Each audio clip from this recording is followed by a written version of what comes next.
The murder of a well-known radio personality left police wondering who wanted her dead. A tiny piece of plastic, a sniffer dog, and a sponge were all investigators needed to find the answer.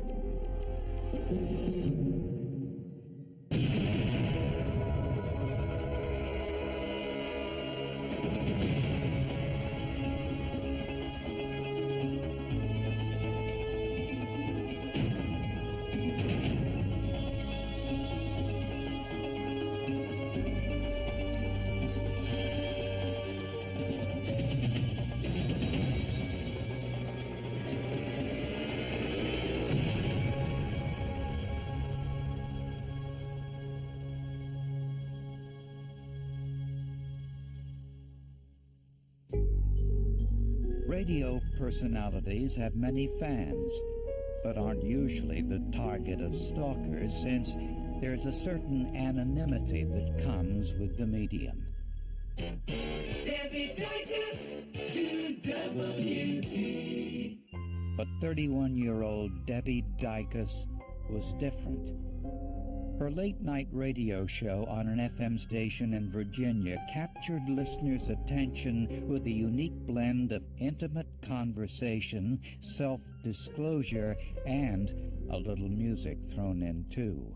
Why don't you and I make sure Maryland and lots of kids like her are not disappointed again this year? She would tell the audience, I'm kind of feeling this way today, be it happy or sad or upset, or maybe she was elated that, something good had happened in her life. So she'd say, why don't you call in and tell me what's going on with your life, or how do you feel about this, or whatever. She sounded like the girl next door. I think that was one of the things that made her so popular, was that she seemed to be very accessible. But the story of Debbie Dykes took a tragic turn when police received this telephone call from a hunter. I found a dead body. Where? You know where that city field is that they have for a garden? It was a female? It was a female. Black or white? She was white. When police arrived, they found Debbie's body in a ditch near the community garden where she grew vegetables. My initial viewing of the body seemed to indicate to me a possible sexually motivated crime. Her clothing was in disarray, and the positioning of her body just seemed to lend itself to that possible motive. Robbery didn't appear to be the motive, since her purse was in her car about 30 feet away. Clearly there was an attack at the back of the car. Her hair barrettes had fallen out. Her cigarettes had fallen out on the ground. There was obviously signs of a struggle. There was blood on the car. Near Debbie's car, police found their first piece of evidence. We noticed a very black piece of plastic at the time. We wasn't sure what it was, sitting on top of the track, which meant it had to be there after the car drove in. As police investigated the scene, Debbie's live-in boyfriend, Bill Campbell, showed up before police even called him. As I pulled in, the police officer sitting in his car immediately got out to stop me, and he says, "You can't go back there." I said, "My girlfriend's got a city garden plot back there. She's gardening." He goes, "Yeah, but you can't go back there. There's been a crime." Of course, then I knew something was wrong. Campbell was a disc jockey at the same radio station. He said he was worried when Debbie didn't arrive home at her usual time. At some point, he told me that she was dead, and didn't give me any other further details. One of Debbie's co-workers thought professional jealousy might have been a motive. I will admit I did have the list of usual suspects, of people that used to work at the station and no longer work there, that, maybe didn't get along with her because they thought she was too mild and they didn't like her style of broadcasting. Apparently, Debbie told friends that she feared this exact scenario, that someone, possibly a member of her radio audience, might get too close. Debbie had a paralyzing fear that she actually sat down and discussed with me, that someone was going to break into the studio, attack her, rape her, and kill her. Maybe she had a premonition that something like this would happen, or maybe she was just overly cautious. Because she was a celebrity, could it be somebody who followed her there and waited? A fan, a deranged fan, a play Misty for me kind of situation.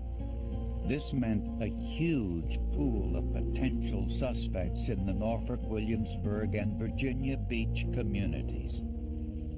Police knew it would be a difficult investigation.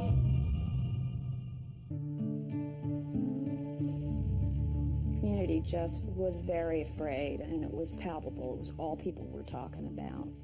You'd go to the grocery store, you'd go to get gas, you'd go to the dry cleaners, and that's what people were talking about.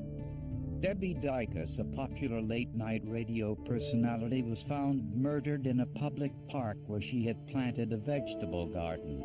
Debbie Dicus, QWB.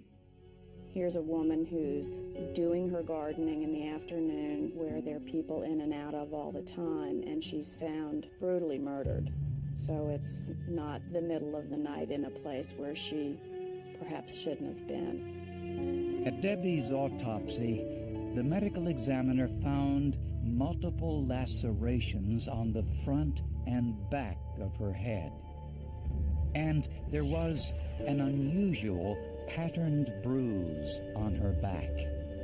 Her body temperature and rigor mortis indicated she had been dead for only a short time before police arrived. The police told us that she had been dead no less than 2 hours. The cause of death was asphyxiation. She had been strangled and then drowned in a small puddle of water. The medical examiner found no signs of sexual assault. The evidence shows there was a struggle. I just wish she'd have kicked his ass. At the crime scene, police continued to search for possible clues. They interviewed everyone who had visited the vegetable garden that day. They mentioned a young blonde-headed boy who was often seen walking around in the area. They couldn't recall when they last saw him, but it hadn't been long before that offense date, so we set about to try to locate him. The boy spent a lot of time in the cemetery adjacent to the garden, and police were able to locate him. This young man was identified as a Michael LaPrade.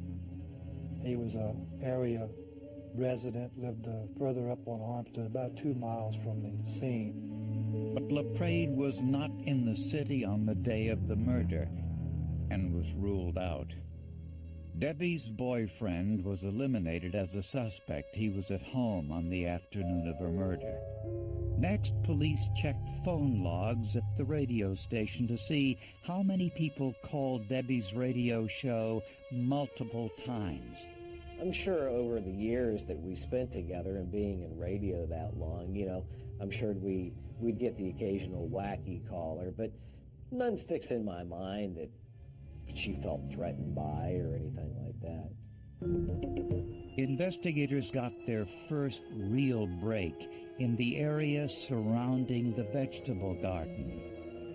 Just a few yards from Debbie's body, they found what appeared to be the wooden shaft of a garden hoe. It had been broken in half.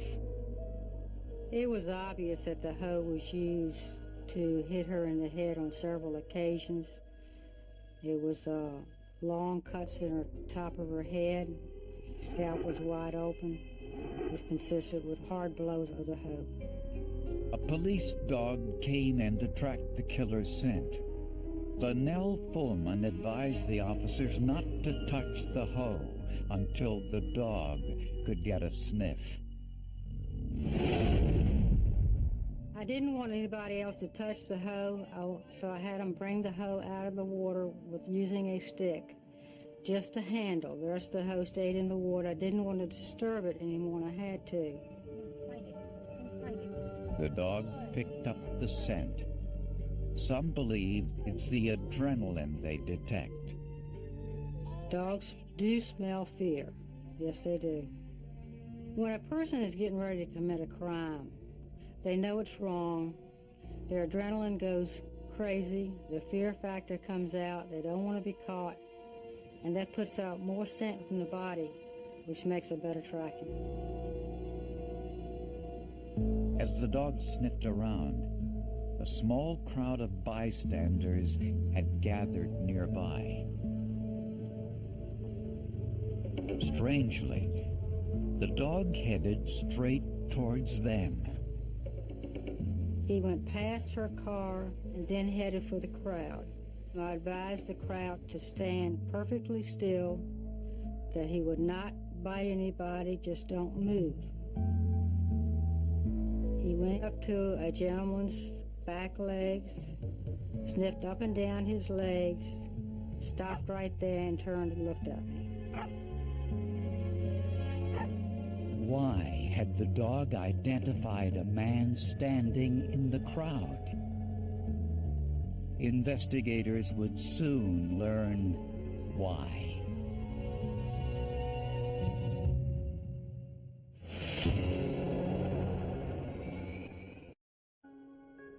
When I think about her, it's always in a good way, a positive way. I don't dwell on how she left us, but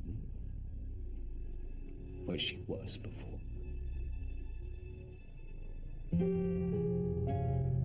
When radio personality Debbie Dicus was found murdered in a field, analysts searched for evidence on the broken hoe found near her body.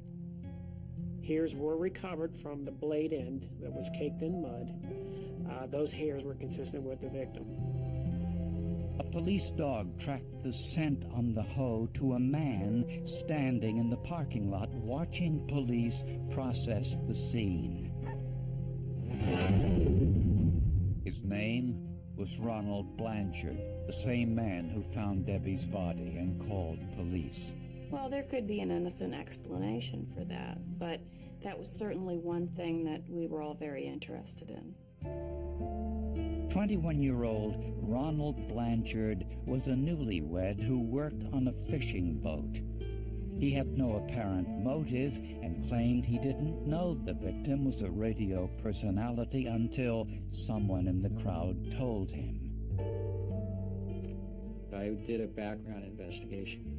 I went to the trailer court where he used to live and found out that he had a record, was a high school dropout. I found that he, very, very unstable human being. When questioned, Blanchard denied he had touched the hoe when he found Debbie's body. He said all he did was check Debbie's pulse. On Blanchard's shirt, analysts found blood spatter. When tested, the blood was clearly not his.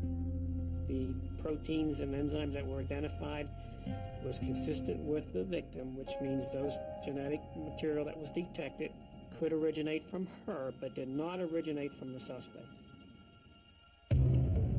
Blanchard's claim that Debbie's blood got onto his shirt when he leaned over her body was substantiated to some extent by the evidence. A contact transfer would be where some bloody object, such as a bloody hand, makes contact with a surface that is clean, and the blood is transferred from one surface to the other. But other blood stains could not be so easily explained. I recognized at least 2 areas of stain, one on the shirt, one on the pants, that would fall into the category of impact spatter.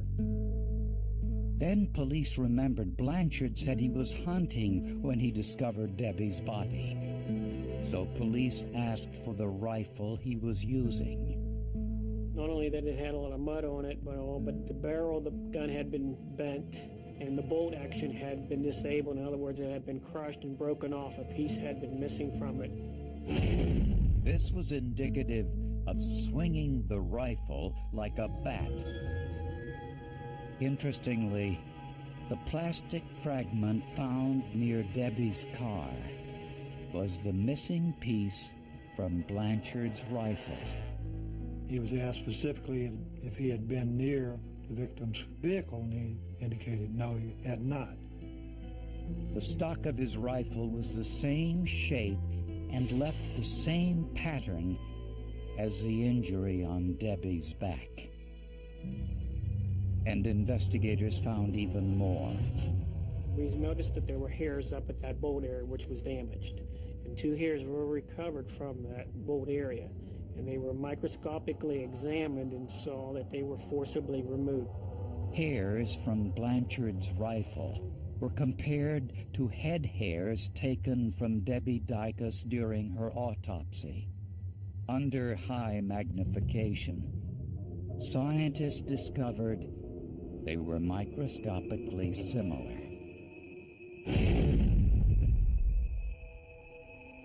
Coincidentally, before her death, Debbie told her boyfriend that she had gotten into an argument with a man who had been hunting close to the community vegetable garden. Well, she did mention that she'd seen a guy with a BB gun, and she didn't describe him, or she didn't necessarily get a bad vibe from him. She was just a little angry that a guy would be out there, shooting birds. And there was another question that haunted police. Why would Blanchard report the crime if he was the killer?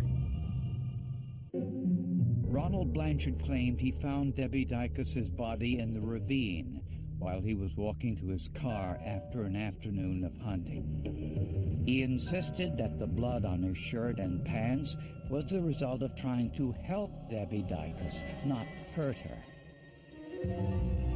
To find out, forensic analyst Norm Tiller put on white coveralls and conducted an experiment. He used a sponge soaked in blood and placed it on a motorcycle helmet. Then used a hoe like the one found at the crime scene. I delivered some pretty substantial blows with that hoe, and immediately we began to produce the same types of stains that were on the suspect's t-shirt. And the harder he hits it, the further it goes and the tinier it is. So it's sort of something that people, I think, inherently will understand the physics of, but you haven't ever really thought about it in that context before. Experts say the only way Blanchard would have this kind of blood spatter on his shirt was if he was present during her attack. They were on the upper portion of the shirt, across the chest, on both sleeves, and actually some stains were actually on the back of the shirt, on the upper portion of the back of the shirt.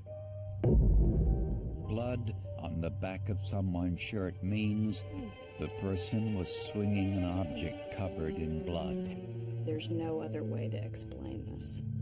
He can talk about transfer all day long. He can talk about trying to feel her pulse and falling down into the ditch. But that will never explain how the spatter got onto his clothes. There's no way he could have gotten blood on his shirt in that way. And they, to me as an observer, they proved it beyond a shadow of a doubt to me. The evidence on Blanchard's jeans was also consistent with the struggle. The knee areas of the jeans had grassy stains like somebody would have knelt down, into an area with their knees, and it had grass stains on those as well. Ronald Blanchard was arrested and charged with attempted rape, abduction, and murder. When he got home, his wife probably saw the blood on his hands. This forced him to create the cover story that he found a dead body in the field. This, in turn, required him to call police. Once he made that call, he had to continue the charade and go along with his story through the end. He went back to the scene to speak with police, and the dog made the identification.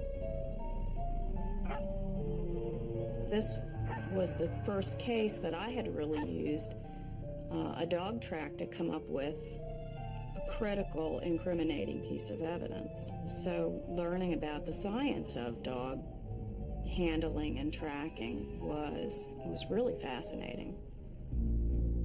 Police say their sniffer dog Rhodey was used in hundreds of other cases and had an incredible record of success. And I figured it up. It was over 700 cases. And about those over 700 cases, he was 99% accurate. He found what he was looking for. Whatever I sent him on the trail I wanted, he finished the track and found an object, a person, a car, whatever was at the other end, he found it. At his trial, Ronald Blanchard maintained his innocence and even testified in his own defense. But the evidence was too great. Blanchard was convicted of Debbie Dicus's murder and sentenced to 2 consecutive life terms. He showed no remorse at all, and he insisted that he was not guilty, that the police had the wrong person. But he never could or never would acknowledge his true involvement in this crime. Only now, years after the crime, in a letter to the producers of this program, has Blanchard finally admitted his guilt. I deeply regret the pain and suffering that I've caused so many people. Never doubt that I don't realize what I have done and accept the consequences of my actions. I'm sorry it took so long for him to do that, but I guess that's a step in the right direction for him to continue living with what happened. Debbie's friends and family didn't need Blanchard's confession to know the truth. The truth, they say, was clearly evident from the forensics. You go, what went through this guy's head? I didn't feel hatred toward him. I felt no empathy toward him. He's just a stupid, mean guy, apparently. I appreciate what science has been able to do, because if they weren't able to track down Blanchard, I have to wonder where it would have stopped. Without the forensics, I don't think it could have all come together in the way it did. There would have been a lot of pieces pointing toward him, but I think there would have been a lot of holes in the jigsaw puzzle without the forensics.